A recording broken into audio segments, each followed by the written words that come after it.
The wind across the high desert was a lonely sound, a mourner's cry that scoured the sparse plains and rattled the brittle sagebrush. Kateri, a woman carved from the same stark landscape, felt the sound in her bones. It was a familiar grief. She moved with a practiced grace, her hand searching for the bitterroot and yarrow that clung to life in the unforgiving soil near the newly laid railroad tracks, a steel scar on the land.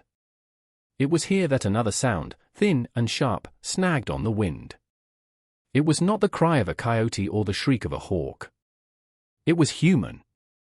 A thread of ice traced its way down Kateri's spine. She straightened, her dark eyes scanning the horizon. There, against the shimmering heat haze, was a fence post, one of many meant to mark the railroad's domain. And tied to it, a small, limp shape. Her heart, a stone in her chest for 5 years, gave a painful lurch. She began to walk, then to run, the herbs forgotten in her basket. As she drew closer, the shape resolved into a child.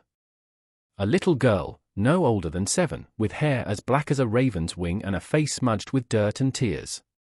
She was Chinese, dressed in the simple cotton trousers and tunic of the laborers who were blasting a path through the mountains. Her wrists were bound to the splintered wood with a coarse rope, her head lolling against her chest. She was barely conscious, her lips cracked and pale from thirst. Kateri saw the raw, chafed skin, the terror that lingered even in her exhausted state. But more than that, Kateri saw an echo of a ghost. The ghost of her own daughter, taken by the fever that had also claimed her husband, the fever that had scoured her womb and left it as barren as the land around her. They called her the infertile widow, a woman twice empty. Now, looking at this abandoned child, this offering to the sun and the vultures, a feeling she thought long dead surged within her. It was a rage as hot and clean as a lightning strike. She drew the skinning knife from her belt, its edge keen and sure, and sliced through the rope with a single, decisive motion. The girl slumped forward, and Kateri caught her, gathering the fragile weight into her arms. The child was light, a bundle of bones and fear. Kateri cradled her close, murmuring the old Modoc words of comfort she had once whispered to her own baby. The girl's eyes fluttered open, dark and deep with a horror no child should ever know. Kateri pulled her own water skin from her hip and gently, patiently, pressed it to the child's lips, letting the life-giving liquid trickle into her mouth. She would not die. Not here. Not today. Kateri had lost her family. She had lost her future. She would not allow the spirits of this cruel land to claim another. She wrapped the girl in her shawl, turned her back on the railroad that had brought so much pain, and started the long walk home, swearing a silent, unbreakable vow to the sky, the earth, and the ghost of her own child. This little girl was hers now. And she would protect her forever. Kateri's cabin was a solitary sentinel against the vastness, a small fortress of grief she had built for herself. Inside, she laid the child, whom she would come to know as Mai, on her own simple cot. For 2 days, she nursed her with a fierce, tender devotion. She spooned thin broth between her lips and cleaned her wounds with infusions of yarrow. Mai remained silent, a small, haunted doll, her eyes following Kateri's every move with a watchfulness that broke the woman's heart. The trauma had stolen her voice. Kateri spoke to her softly, not caring if she understood the Modoc words. She spoke of the strength of the eagle and the wisdom of the tortoise, filling the silence with the rhythm of life. But the world outside the cabin walls could not be held at bay for long. News in a place like Redemption Gulch traveled on the wind, whispered in the general store and the saloon. A Modoc woman had taken one of the Chinese. On the 3rd day, they came. A heavy, arrogant fist pounded on her door, making the wood shudder. Kateri placed a hand on Mai's shoulder, a silent promise, before opening the door just enough to see. It was Silas Kane, the railroad foreman. He was a man whose soul had been corroded by greed, his face a mask of false cordiality that fooled no one. His smile was cold as winter wind, and his eyes, the color of muddy water, held a chilling emptiness. Behind him stood 2 of his men, hulking brutes whose knuckles were permanently scraped. "I believe you have something that belongs to me," Kane said, his voice smooth but laced with menace.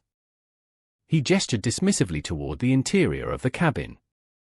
"A runaway. Property of the Transcontinental Railroad. Kateri's hand tightened on the doorframe.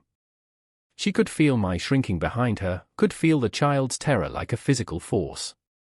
She had found her hunting knife before answering the door, and its cold weight against her palm was a comfort. "She is a child," Kateri replied, her voice low and steady, betraying none of the fear that fluttered in her stomach. "She is not property." Kane's smile tightened. His eyes flickered with annoyance, as if swatting away a fly. "The girl is an indentured laborer, bound by contract. She is worth a pretty penny to us. Now, be a good woman and hand her over." "There's no need for this to get unpleasant." He took a step forward, expecting her to yield. Instead, Kateri stepped fully into the doorway, revealing the long, sharp blade in her hand. Her gaze was as unyielding as the mountains. "This land has already taken everything from me," she said, her voice dropping to a near whisper, yet carrying more power than a shout. "It will not take her." Silas Kane was not accustomed to defiance, least of all from a native woman the town regarded as half-mad with grief. He stared at the knife, then at the burning intensity in Kateri's eyes, and for a moment, he was taken aback. He was a man who understood violence, but this was something else. This was a pain he couldn't leverage, a strength he couldn't buy. He let out a short, contemptuous laugh. "Have it your way," he sneered, backing away. "But when you're starving, don't come crawling to us. You've just made an enemy of the most powerful man in this valley." He turned and left, his thugs trailing behind him like carrion birds, leaving a cloud of threats hanging in the air. Kateri bolted the door, her body trembling with the adrenaline of the confrontation. She knew Kane would be back. Men like him saw people as obstacles, and he was used to blasting his way through them. That night, the fragile peace of the cabin was shattered by a scream. Mai was thrashing in her sleep, her small hands batting away unseen horrors. Kateri rushed to her side, holding her until the trembling subsided. In the aftermath, nestled against Kateri's side for warmth and safety, Mai finally spoke. The words came out in a torrent of frightened whispers, a mixture of her native Cantonese and a few, jagged pieces of English she had picked up. "Baba," she sobbed, clutching Kateri's shirt. "Baba," boom, she pointed a shaking finger toward the mountains. Kane, bad man. Bit by bit, with gestures and tears and broken phrases, the story emerged. It was a tale of pure evil. Mai's father, Lee, had not died in a blasting accident as Kane had reported. Lee had been a meticulous man. He had discovered that Kane was systematically replacing satchels of excavated gold or with bags of worthless pyrite, fooling the distant railroad company and pocketing a fortune. Lee had confronted him, intending to expose the theft. For his honesty, Kane had silenced him forever, staging an accident with a stick of dynamite. He had kept Mai alive, using her as a threat to keep the other Chinese workers silent, a living reminder of what happened to those who crossed him. Tying her to the fence was his way of quietly erasing the last witness. The truth settled in Kateri's heart, cold and heavy as lead. This was no longer just about protecting a child from indenture. It was about sheltering the only witness to a cold-blooded murder. The stakes had risen impossibly high. She was now harboring the secret that could destroy Silas Kane, and he knew it. Kateri knew her small cabin was no longer a sanctuary, it was a target. Kane would not stop until Mai was silenced and the secret was buried with her. To stay isolated was to be cornered. Her only chance, however slim, lay in the very place she despised, the town of Redemption Gulch. It was a place of ghosts for her, a town that had offered no comfort when her family died, its people looking at her with a mixture of pity and fear. They saw her as a relic, a wild thing on the edge of their civilized world. But she needed supplies, and more than that, she needed to be in the light, where an act of overt violence would be harder to commit. Clasping Mai's small, trembling hand in hers, Kateri walked toward the dusty main street. The girl, sensing the danger, pressed close to her side, a small shadow clinging to a larger one. As they entered the town, every head turned. The whispers followed them like flies. There was the Modoc widow, with the Chinese girl she supposedly stole. They saw a curiosity, a problem. They did not see a mother and child. Kateri ignored them, her face a stoic mask, her focus locked on the general store. Inside, the air was thick with the smell of sawdust, coffee, and hypocrisy.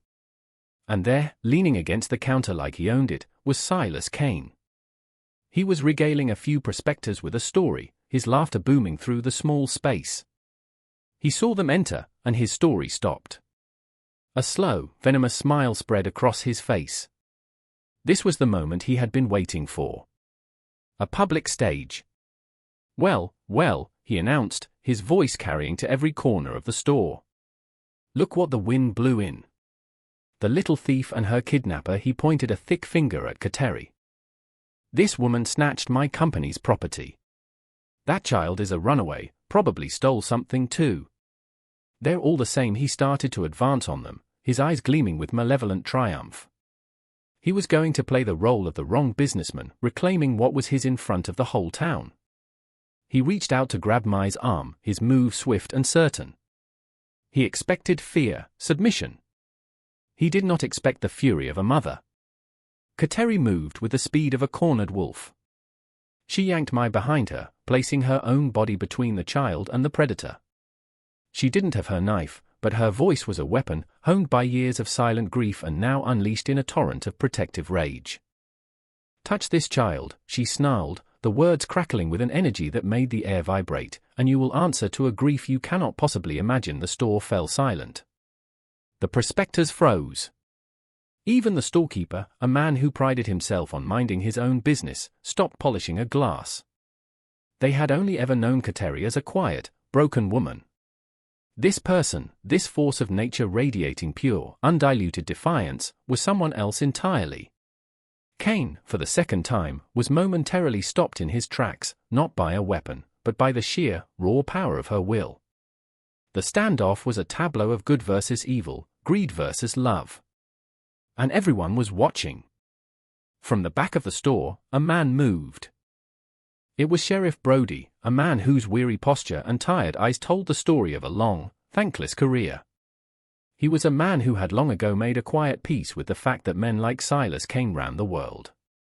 He preferred paperwork to gunfights and compromises to confrontations. But as he looked at the scene before him, at Kane's entitled fury, at the terrified child peering from behind Kateri's skirt, and at the unshakable resolve in the Modoc woman's face, something shifted within him. The tarnished star on his chest felt heavy, not with the weight of his failures, but with the sudden, sharp memory of his oath. He cleared his throat, and the sound was unnaturally loud in the silence. "That's enough, Kane," he said. His voice was not loud, but it cut through the tension. "Let you and me and the lady sort this out in my office." Civilly, it was a small stand. A simple assertion of his authority. But in that moment, in that place, it was an earthquake. It was the first crack in Silas Kane's empire of fear. The sheriff's office was a cramped space, smelling of stale coffee, dust, and desperation. It was a room of last resorts. Kane, fuming with indignation, slammed a document onto the sheriff's cluttered desk. There, he spat. The indenture contract. Signed and sealed. Her father, Lee, sold her service to the railroad for 5 years. She belongs to me. The paper was a fabrication, the signature a crude forgery, but it looked official enough to intimidate. Sheriff Brody picked it up, his face unreadable as he studied the document. Kateri stood her ground, her hand resting protectively on Mai's shoulder. Mai, who had been hiding her face in Kateri's skirt, peeked out. She saw the paper, saw the crude approximation of her father's name. A switch flipped inside her. The fear that had paralyzed her was momentarily eclipsed by a child's pure, righteous anger. She pointed a small, shaking finger at the foreman. "Bad," she cried out, her voice high and clear. "Bad man." The single word, filled with all the horror she had witnessed, hung in the air. It was a child's truth against a powerful man's lie. Enraged at being challenged by the very source of his problem, Kane's thin veneer of civility shattered. He lunged across the desk, not for the contract, but for Mai, his face twisted into a mask of pure violence. He would silence her for good. But Kateri was ready. She shoved the heavy oak chair into his path, sending him stumbling. In that same instant, Sheriff Brody moved, not as a weary bureaucrat, but as a lawman. The sound of his Colt being cocked was like a thunderclap in the small room. He stepped between Kane and Kateri, the barrel of his gun aimed squarely at the foreman's chest. "That's as far as you go, Kane," Brody said, his voice cold iron. Kane froze, his chest heaving. He stared at the sheriff with disbelief, then contempt. "You're choosing them," he hissed. "A savage and a thieving brat? Over me? Over the prosperity of this town? I'll see you fired. I'll see this whole town dry up and blow away." The choice was laid bare, complicity and comfort, or righteousness and ruin. So let me ask you, what would you do in that moment? Would you risk your livelihood, your safety, your entire future, to protect a stranger? Would you stand up to an evil that powerful, knowing it could destroy you? Tell me what you think in the comments, because the decision Sheriff Brody made in that dusty office would echo through the history of Redemption Gulch forever. Sheriff Brody didn't flinch. His gaze was as steady as the hand holding the gun. For years, he had allowed men like Kane to cast a long, dark shadow over his town, convincing himself it was the price of peace. But looking at Kateri's courage, he realized it was the price of his soul. "Get out of my office, Kane," Brody commanded, his voice leaving no room for argument. "And don't you so much as look at this woman or the child again unless you come back with a federal marshal and a signed order from the president himself." Defeated and humiliated, Kane backed out of the office, his face a storm of murderous rage. He hurled one last threat, "This isn't over," before storming away, leaving a vibrating silence in his wake. Brody finally holstered his pistol, a long, weary sigh escaping his lips. He knew Kane was not a man to accept defeat. He offered Kateri and Mai the small, secure room at the back of the jailhouse for the night. That evening, as darkness settled over the town, there was a quiet, hesitant knock at the jailhouse door. Brody drew his weapon, expecting Kane's thugs. But when he opened it, he saw not violence, but hope. Standing there was a small delegation of Chinese railroad workers, their faces etched with worry but also with a newfound resolve. Their leader, an elderly man with wise eyes named Mr. Chen, bowed his head respectfully. "Sheriff," he said in careful English, "we hear what you do. What this woman does," he gestured to Kateri. "We are afraid for long time. But her courage, it gives us courage." They knew Mai's father, Lee. They revered him as an honest man and had always suspected Kane of foul play in his death. Inspired by the public stand against the foreman, they had decided they could no longer remain silent. Mr. Chen reached into his coat and produced a small, leather-bound book. "Lee was careful man," he explained. "He wrote everything down." It was Lee's journal. A detailed, dated account of Kane's entire gold smuggling operation, complete with names, dates, and locations. He had hidden it, telling Mr. Chen where to find it should anything happen to him. It was the proof they needed, the weapon that could bring Kane's entire corrupt world crashing down. In the dim lamplight of the jailhouse, an unlikely alliance was forged, a grieving Modoc widow, a resurrected lawman, and the exploited workers who had finally found their voice. They were the forgotten people, the ones Kane had stepped on his entire life. And they were about to fight back. Silas Kane was a cornered animal, and cornered animals are the most dangerous. He knew the moment the sheriff took that journal, his time was running out. He couldn't afford to wait for legal channels or due process. His only option was to erase the problem entirely, burning the evidence and all the witnesses along with it.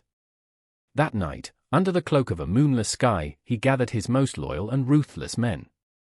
They were not just foremen, they were hired muscle, men paid to enforce Kane's will with fists and guns. Their mission was simple: ride into town, set fire to the sheriff's office, and ensure no one inside made it out alive. The first sign of the attack was the shattering of a window, followed by the roar of a shotgun blast that ripped through the quiet night. Brody and Kateri were ready. They barricaded the door and pushed Mai into the safest corner of the room, Kateri shielding her with her own body. The jailhouse, built of thick timber, could hold for a while, but it wouldn't stand forever against a determined assault. Gunshots punched through the walls as Kane's men laid siege to the small building.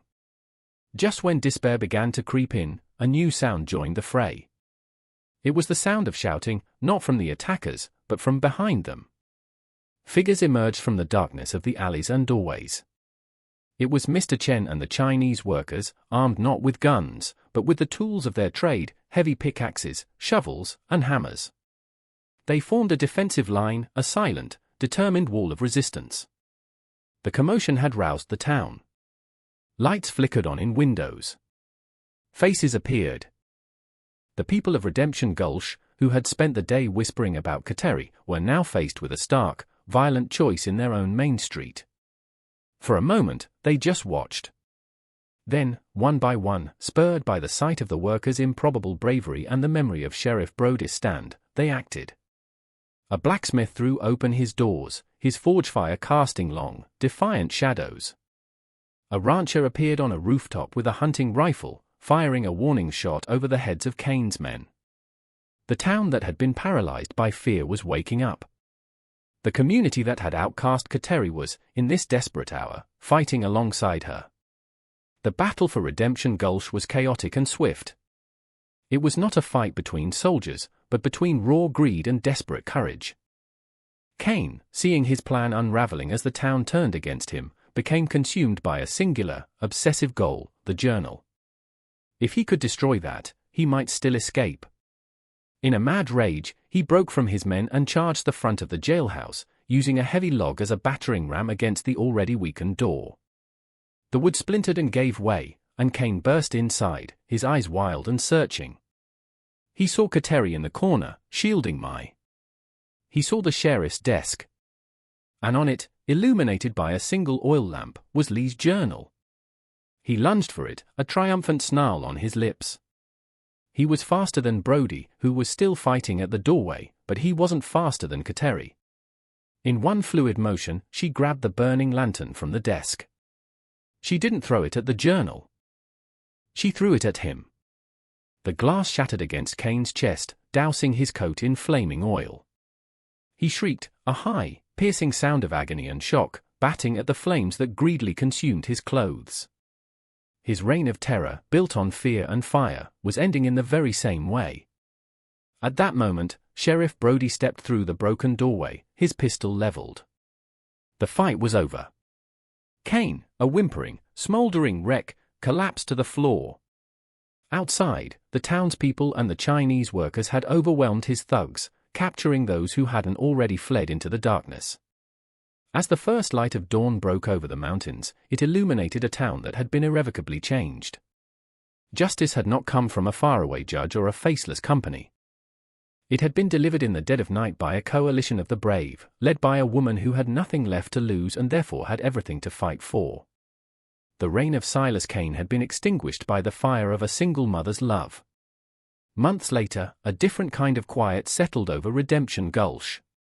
It was not the silence of fear, but of peace. The investigation sparked by Lee's journal had exposed the depths of Kane's corruption, and the railroad company, eager to avoid further scandal, had cleaned house. A new foreman, an honest and fair man, was appointed. The Chinese laborers, now led by Mr. Chen, negotiated for better wages and working conditions, earning a measure of the respect they had long been denied. Sheriff Brody walked with a straighter back, his eyes no longer tired but clear. He had found his purpose again, not in keeping a lid on trouble, but in truly serving and protecting his community. And Kateri, she never went back to her lonely cabin on the plains. It was a monument to a life that was no longer hers. With the help of the grateful railroad company and a town that now saw her as its moral compass, she legally adopted Mai. The paperwork was a formality. In her heart, Mai was already her daughter. Kateri was no longer Kateri the Modoc widow, the infertile woman, the outcast defined by all she had lost. She was Kateri, Mai's mother, a woman defined by the fierce, boundless love she had found. The barrenness that had haunted her had never been a curse of her body, but a winter of her spirit. In protecting Mai, her own soul had thawed and blossomed into a vibrant, unshakable spring. The moral of this story is a simple but powerful one. It teaches us that family is not always a matter of blood, but is often forged in the fires of shared struggle and unconditional love. It shows us that the courage of a single, determined individual can awaken the conscience of an entire community, turning fear into an alliance for justice. And it reminds us that even the deepest wounds of loss can be healed, not by forgetting, but by finding a new reason to love. So subscribe to our channel for more stories of courage that will inspire and move you. And if you think Kateri's stand was powerful, you absolutely must click on the video that's on your screen now. It is the story of a lone farmer who took on an entire army with nothing but his wits, and trust me when I say, it is even better.